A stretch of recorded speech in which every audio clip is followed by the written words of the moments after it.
Hey, everybody, welcome back to In the Box. Thanks for tuning in. This week, we're talking about tracking templates. I'm going to be showing you guys my tracking template, as in, I'm going to be building it from scratch, just from a blank session. And I'll be explaining everything as I'm doing it. So I think that should be cool, especially for people that are new to engineering and are doing it on their own. I think this is a cool template that you guys can learn from. And for those who have been in this industry for a long time, please hit me up and feel free to share some of your templates and some cool tracking techniques that you guys have. I'd love to kind of get that dialogue going. I think this whole community is all about sharing information and exchanging knowledge and exchanging experiences, and that's great. I love it. So hope you guys can dive into the video and hope you guys enjoy. All right. As you can see, I have a blank Pro Tools session opened up here. I've just called it tracking template for now. And I'm going to be creating the entire template and all the tracks from scratch.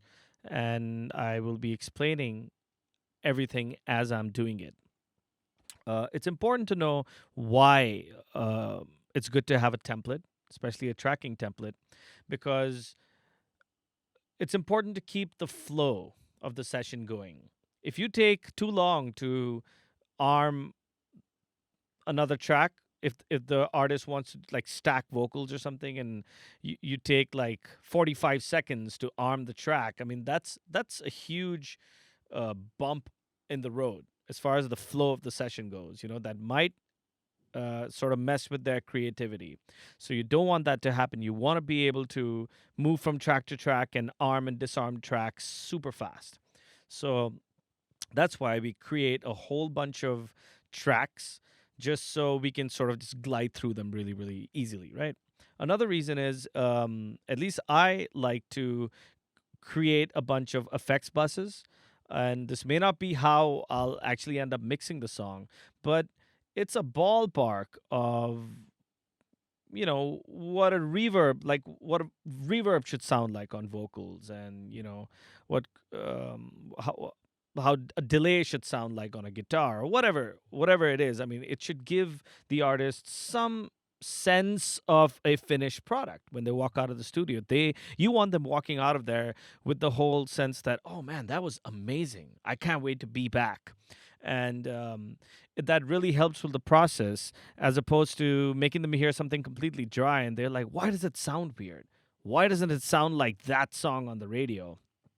um, Artists don't understand all this stuff. So as engineers, it's our job to just make them feel happy and make them feel good about the session, about the music, and make them feel good about you as an engineer at the end of the day.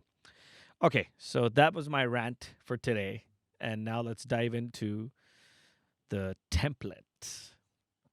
Cool. So I'm going to create about 30 tracks. So I can either go to file. Man, I haven't done it from. Oh, okay. I can go to track and say new, but I like to use key commands. So I like. So that's what I do. I use key commands. So I'm just gonna say the key commands as I'm doing it. It's Shift Command N to open up this little box. Okay, so I'm just gonna go here and say 30 mono audio tracks. Then to create another row, I'm going to do Command N. So that opens up another row for us. So I'm going to do about 5 stereo aux inputs. I'm going to do 2 mono aux inputs. And let's do 1 stereo master fader. Sounds about right. Okay, so here we have everything opened up. I like to sort of name the tracks according to what section of the song we're dealing with.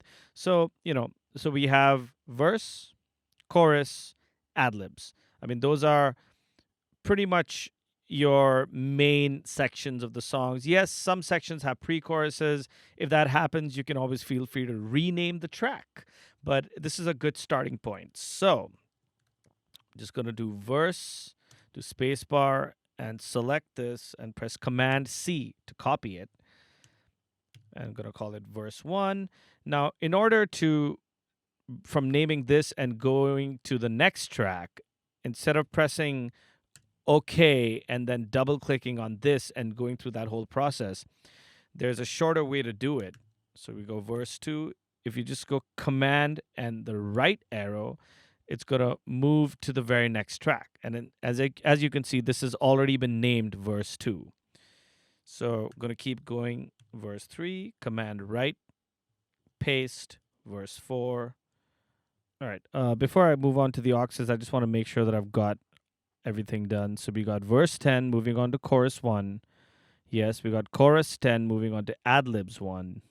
Yes, cool. So those are our 30 tracks, the vocal tracks, right? Now let's move on to these guys.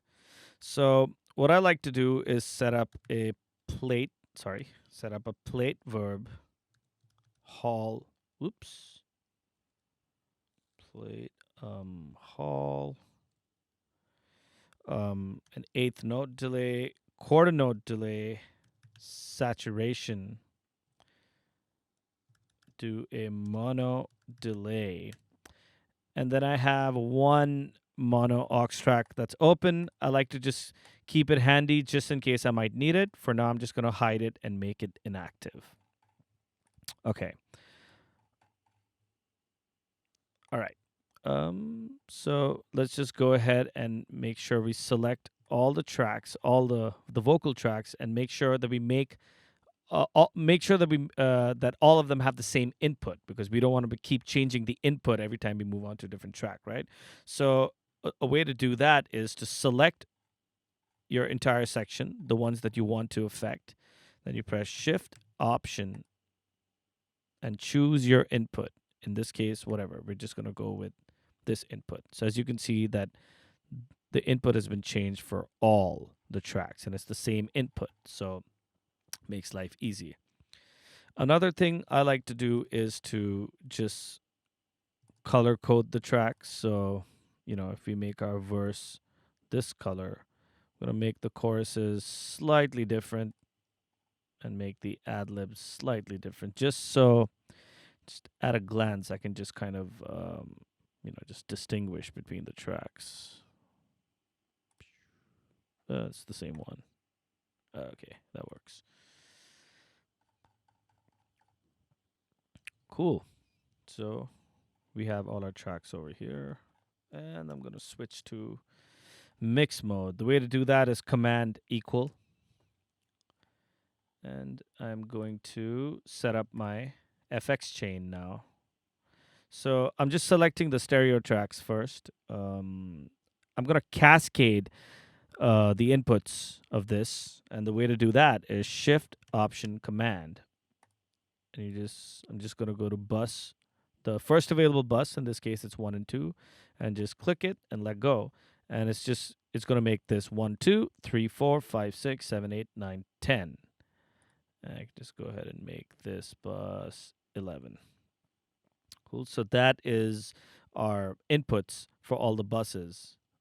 And I'm just going to select this and go Shift Option, come down here and say New Track. And I'm just going to call this the FX bus. So now all of these are feeding into your FX bus. And feel free to go ahead and color code these. I like the buses to be just a little darker. So just so I know that, okay, that is the bus, not the actual track. I'm even just gonna go and rename these. So we have plate, hall, 8th note, quarter note, saturation, mono delay.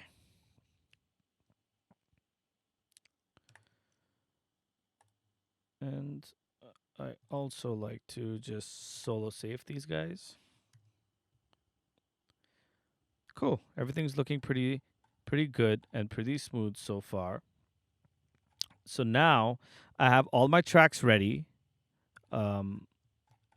Actually, what even makes sense is to maybe route all of these tracks to a vocal bus. Let's do that. Let's call it Vox Bus. Okay, here we have it.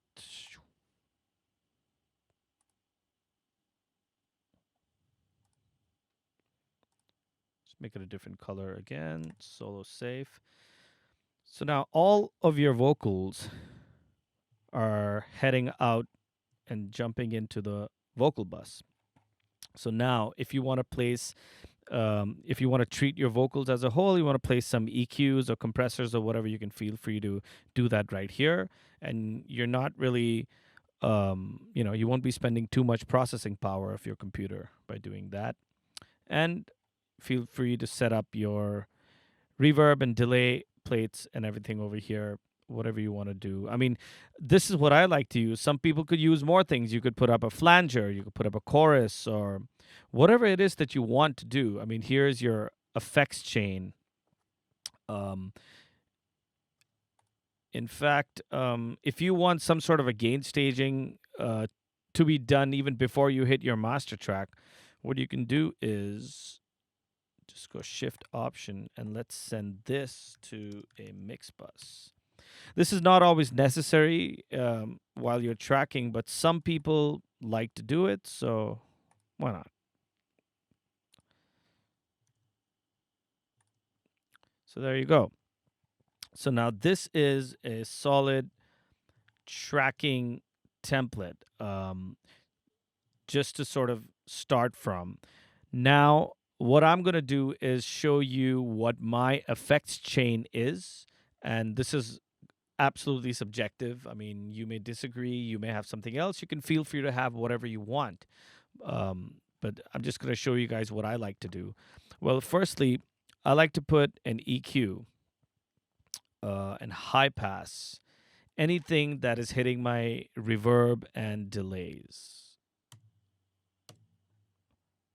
Gonna high pass. So anything below 200 hertz is not even gonna hit my reverb because I just don't want any of those frequencies to be resonating. I want them to give me a thump and do their thing and then get the hell out of there. I want the shimmery frequencies and the mid-range frequencies to resonate a bit more. Okay, so I'm just gonna drag these across the board. Oh, I can't do that because it's mono.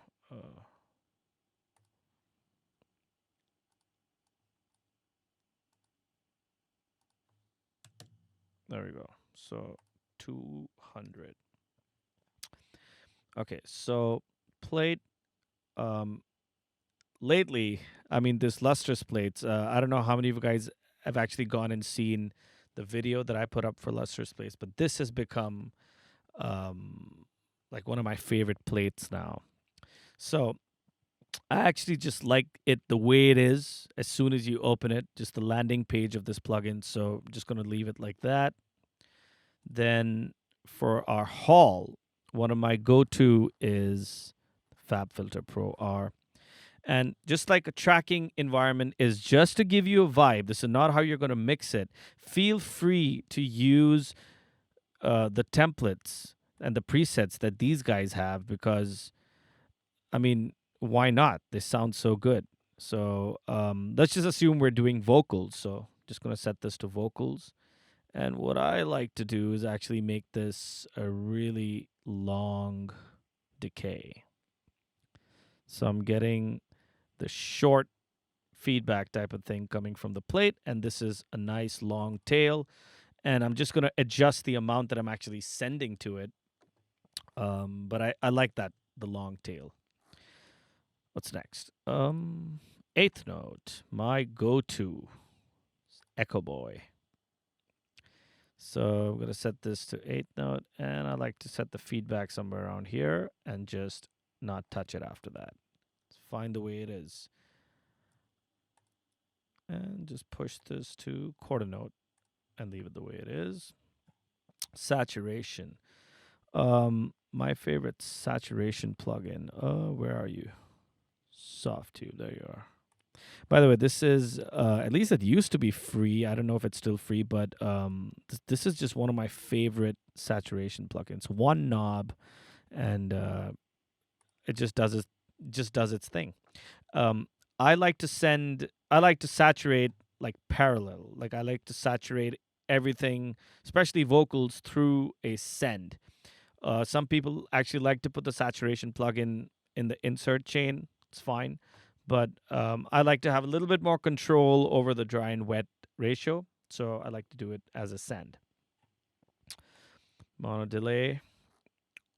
I'm actually gonna go ahead and use the H delay, and I mean you can really just play around with this. Probably just gonna leave it like this. The dotted eighth. Um, Now, another thing that I like to do, and actually a lot of people do this, after the delay plugin, you want that to feed into an EQ, which is basically treating it, and you're putting a telephone filter on top of the delay. So just so the texture of the delay is different from the dry vocals. Okay? Something that I like to do. Uh, and I'm not going to put it here because the reason I like to use this is just to sort of sit behind the vocals. So, like, that's kind of the reason that I like to use that. So it's just there. In fact, I'm going to bring the feedback down, like, way down. Like, I don't really want it feeding back too much. It's almost just like giving the vocals a little bit of space. All right, so after you've got all your tracks set up, you're basically going to store this as a template so that you can load it every time you open up a new session. So the way to do that is you come to File and say Save as Template, and just choose where to store it. I just usually go with Record and Mix, and you can name it. You can just name it Tracking Template in the Box. And you can select like a custom location or whatever if you want. I just choose to do it over here. So tracking template in the box. There is no media in there, so it doesn't matter. Cool. So now we save that. Now I'm gonna go and just start a new Pro Tools session. So so you come here and say create from template, and here we go. In under record and mix, you have tracking template in the box. So we're gonna click here.